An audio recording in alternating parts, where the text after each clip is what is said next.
En 1984, The Last Starfighter parecía una simple historia sobre un adolescente elegido para salvar la galaxia gracias a un videojuego arcade. Pero detrás de esa premisa inocente se escondía algo mucho más extraño. La película fue renderizada con una supercomputadora usada por el ejército para simular guerras nucleares. Prometió un videojuego que nunca existió, y durante años estuvo planeada una secuela, que legalmente nadie puede filmar. Incluso el final original iba a ser completamente distinto, más oscuro, más ambiguo, mucho menos optimista que el que llegó a los cines. Estas son 15 verdades ocultas sobre la película que revolucionó los efectos digitales antes de que Hollywood estuviera preparado, y cuyo futuro sigue atrapado en un limbo legal 40 años después. Empezamos. 15. La secuela que todos quieren, pero nadie puede filmar. Durante décadas, los fans han pedido una continuación de The Last Starfighter. Y lo más sorprendente es que esa secuela casi ocurrió. El guionista Gary Whitta, conocido por escribir Rogue One, desarrolló un proyecto titulado The Last Starfighters. No era una simple nostalgia ochentera. Era una expansión directa del universo original. Una historia donde nuevos jugadores eran reclutados a través de tecnología moderna, conectando la mitología del Gunstar con una generación completamente distinta. Incluso llegó a producirse un teaser conceptual. El material circuló entre estudios. La reacción fue extremadamente positiva, pero el proyecto se detuvo por una razón clásica de Hollywood: los derechos. El control de la franquicia está dividido entre productores originales, estudios y herederos de distintos creativos involucrados en la película. Nadie tiene autoridad total para aprobar la secuela. Y hasta que eso cambie, la continuación más esperada del cine sci-fi ochentero seguirá siendo imposible. 14. La risa del beta no estaba en el guión. Uno de los momentos más inquietantes de la película ocurre cuando el clon androide de Alex intenta comportarse como un ser humano. Y falla. Produce una risa extraña, artificial, incómoda, casi perturbadora. Ese momento no estaba escrito. Fue improvisado por Lance Guest durante el rodaje. El actor decidió que el beta debía intentar imitar emociones humanas, sin comprenderlas realmente. El resultado fue perfecto, porque en ese instante el espectador entiende algo fundamental. El beta no es una copia defectuosa. Es una conciencia nueva, intentando aprender cómo funciona la humanidad. Ese pequeño detalle improvisado transformó completamente la percepción del personaje y terminó convirtiéndose en uno de los momentos más recordados de la película. 13. El Death Blossom era tan complejo que colapsó la supercomputadora. El ataque final del Gunstar, conocido como Death Blossom, es uno de los momentos más icónicos del cine de ciencia ficción de los años 80. Pero también fue uno de los más difíciles de renderizar en la historia temprana del CGI. La secuencia exigía calcular simultáneamente docenas de naves enemigas, centenares de disparos, trayectorias rotatorias múltiples y animación tridimensional continua en movimiento circular. Todo eso en 1984. Utilizando una Cray XMP, la supercomputadora más potente del mundo en ese momento. Fue la misma clase de máquina que el ejército estadounidense usaba para simular explosiones nucleares. Durante el renderizado, el sistema colapsó varias veces. Simplemente no podía manejar la carga matemática. Cada error obligaba a reiniciar el proceso desde cero. Horas de trabajo perdidas en segundos. Pero el resultado final justificó el esfuerzo. El Death Blossom no solo fue espectacular, demostró algo que Hollywood todavía no quería aceptar. El futuro del cine de ciencia ficción no estaba en miniaturas colgadas con cables, estaba dentro de un servidor. 12. El diseñador del Star Car era una leyenda de la ciencia ficción. Muchos espectadores siempre pensaron que el Star Car de Centauri era una versión modificada del DeLorean. No lo era. Era un vehículo completamente original. Y fue diseñado por Gene Winfield, una auténtica leyenda del diseño futurista en Hollywood. Winfield no era un constructor cualquiera. Había creado vehículos para la serie original de Star Trek, coches icónicos de Blade Runner, prototipos experimentales para múltiples producciones sci-fi. Su estilo mezclaba aerodinámica real con estética alienígena. El objetivo del Star Car era claro. No debía parecer un auto del futuro humano. Debía parecer un vehículo traído desde otra civilización. Por eso su cabina recuerda más a una nave espacial que a un automóvil. Aunque aparece solo unos minutos en pantalla, se convirtió en uno de los diseños más recordados de la película. Y todavía hoy muchos fans lo confunden con el DeLorean, lo que demuestra lo convincente que fue su impacto visual. 11. El videojuego del Starfighter. Existía, pero solo para el rodaje. Durante décadas, los fans creyeron que el arcade de The Last Starfighter era un simple decorado. No lo era. El gabinete que aparece en pantalla funcionaba de verdad. Lance Guest no estaba fingiendo jugar. Estaba jugando realmente. La compañía Atari desarrolló una versión funcional del juego exclusivamente para la producción. La razón era simple. Querían reacciones auténticas del actor. Querían que sus movimientos, decisiones y gestos coincidieran con acciones reales dentro del juego. Así que construyeron un sistema interactivo completo. Guest pasó horas practicando frente a la máquina para lograr la famosa puntuación perfecta que vemos en pantalla. Era uno de los props más sofisticados jamás construidos para una película en esa época. El problema es que nunca salió del set. El juego existía, pero solo dentro del universo de la película. Porque para el público era inalcanzable. 10. El escándalo del videojuego que nunca salió a la venta. Al final de la película aparece un mensaje claro. Jugad The Last Starfighter en un arcade Atari cerca tuyo. Miles de chicos salieron corriendo a buscarlo. Nunca lo encontraron, porque el juego jamás fue lanzado. Atari había construido prototipos funcionales, pero en 1984 ocurrió el colapso del mercado arcade en Estados Unidos. Fabricar las máquinas era demasiado caro. El proyecto fue cancelado antes de su distribución. El resultado fue una de las mayores decepciones para los fans jóvenes de la época. La película prometía una experiencia real, pero esa experiencia no existía. Durante años, los prototipos sobrevivientes se convirtieron en piezas legendarias entre coleccionistas. Auténticos santos griales del gaming retro, una promesa escrita en los créditos finales, que nunca pudo cumplirse. 9. El actor que interpretó a Greg estaba completamente ciego durante el rodaje. El personaje de Greg es uno de los alienígenas más queridos del cine ochentero. Expresivo, leal, carismático. Pero interpretarlo fue una pesadilla física para Dan O'Herlihy. El maquillaje incluía lentes de contacto gigantes que cubrían completamente sus ojos. No eran decorativos, eran opacos. Eso significa que no podía ver absolutamente nada mientras actuaba. Nada. Entre tomas, asistentes debían guiarlo físicamente por el set. Durante las escenas, dependía exclusivamente de memoria espacial, marcas en el suelo, indicaciones auditivas y coordinación con el equipo técnico. Aún así, nunca se quejó. Nunca pidió cambios. Pierre nunca redujo su intensidad interpretativa. El resultado fue uno de los personajes alienígenas más humanos del cine de ciencia ficción de los años 80.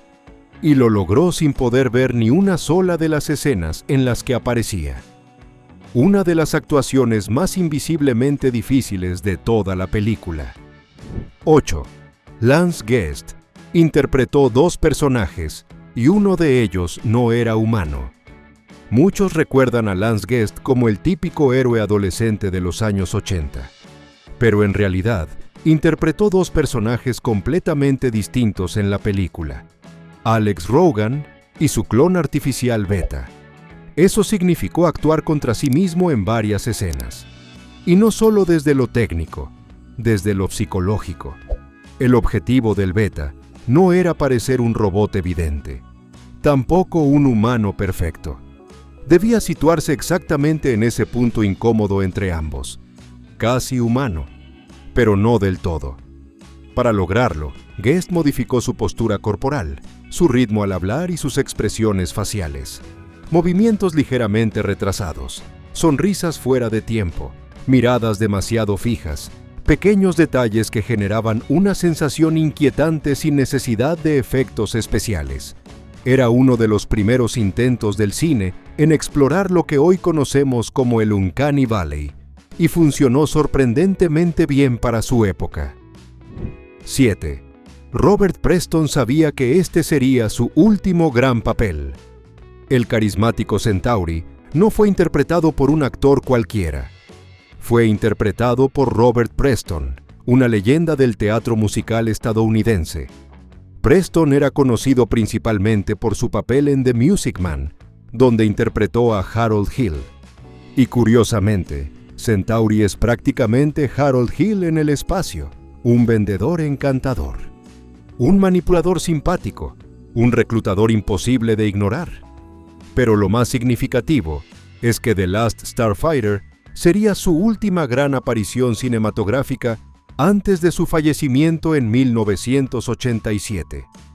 El personaje funciona como una despedida perfecta, un mentor ambiguo, un embaucador con corazón, un guía que convence al héroe de que su destino es más grande de lo que imagina. Preston no solo interpretó a Centauri, lo convirtió en el alma emocional de la película. 6. Fue una de las primeras películas sin maquetas espaciales. En 1984, casi todas las películas de ciencia ficción seguían usando miniaturas físicas. Era el estándar. Incluso franquicias gigantes como Star Wars o Star Trek dependían de modelos reales colgados con cables y filmados en estudio. Pero The Last Starfighter hizo algo radical. Eliminó las maquetas. Completamente. Todas las naves espaciales que aparecen en pantalla fueron creadas con gráficos generados por computadora. El Gunstar, los cazas enemigos, las naves capitales. Todo era código. Nada físico existía realmente en el set. Fue una apuesta arriesgadísima. Muchos técnicos de la industria creían que el público rechazaría la estética digital. Pero la película demostró algo importantísimo. La ciencia ficción ya no necesitaba talleres mecánicos, necesitaba computadoras. Ese cambio marcaría el camino para todo el cine digital que vendría después. 5. Cada segundo de CGI tardaba horas en existir. Hoy estamos acostumbrados a efectos visuales instantáneos. En 1984, crear CGI era un proceso casi artesanal. Las escenas espaciales de The Last Starfighter se renderizaron usando una Cray XMP, una de las computadoras más poderosas del mundo en ese momento. Pero incluso con esa tecnología avanzada, el proceso era desesperadamente lento. Renderizar un solo fotograma podía tardar entre 2 y 3 minutos. Eso significa que un segundo de película requería horas de cálculo y una secuencia completa podía tardar días. Cada pequeño cambio implicaba repetir todo desde el principio. Cada error obligaba a reiniciar el proceso. Para completar los 27 minutos de efectos digitales del film, el tiempo total de renderizado fue gigantesco para los estándares de la época. Hoy ese trabajo podría realizarse en una computadora doméstica en cuestión de horas. Pero en 1984 era casi ciencia ficción dentro de la propia ciencia ficción. Y aún así, el resultado cambió la historia del cine para siempre. 4. El final original era mucho más ambiguo y menos heroico. El final que conocemos hoy muestra a Alex regresando triunfante al parque de casas móviles, convertido en piloto, convertido en héroe, convertido en leyenda. Pero ese no era el plan inicial. En el guión original, Alex no volvía inmediatamente a la Tierra. Su decisión era más dura, más incómoda, más adulta. Elegía quedarse definitivamente en la flota estelar. Eso significaba abandonar su vida anterior sin despedirse correctamente, sin cierre emocional, sin promesas románticas claras, sin garantía de volver. El mensaje era completamente distinto. Ser elegido para algo extraordinario implica perder lo ordinario. El estudio consideró ese final demasiado melancólico para una aventura juvenil, así que ordenó modificarlo. Y el regreso triunfal reemplazó a una despedida silenciosa que habría cambiado el tono completo de la película. 3. El universo de los Starfighters iba a ser muchísimo más grande. La batalla contra la Armada Kodan nunca fue pensada como el final de la historia. Era el principio. El guión original incluía referencias a otros sectores galácticos en guerra, escuadrones de reclutas humanos en distintos planetas y una red completa de videojuegos reclutadores activos en toda la galaxia. El Gunstar no era único. Era solo uno entre muchos. La idea era clara. Alex no era el último Starfighter. Era el primero que conocíamos. Los productores soñaban con construir una franquicia similar a Star Wars, con múltiples pilotos, múltiples misiones, múltiples mundos, pero el rendimiento moderado en taquilla detuvo esos planes inmediatamente. Lo que debía ser el capítulo 1 terminó siendo la historia completa durante décadas. 2. El diseño del Gunstar. Estaba pensado para ser un personaje.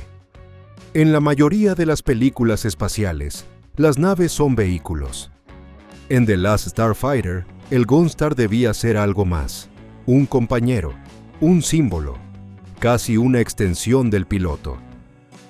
Los diseñadores trabajaron el interior como si fuera una cabina real de combate futurista. Pantallas envolventes, interfaces tridimensionales, controles ergonómicos adaptados al cuerpo humano.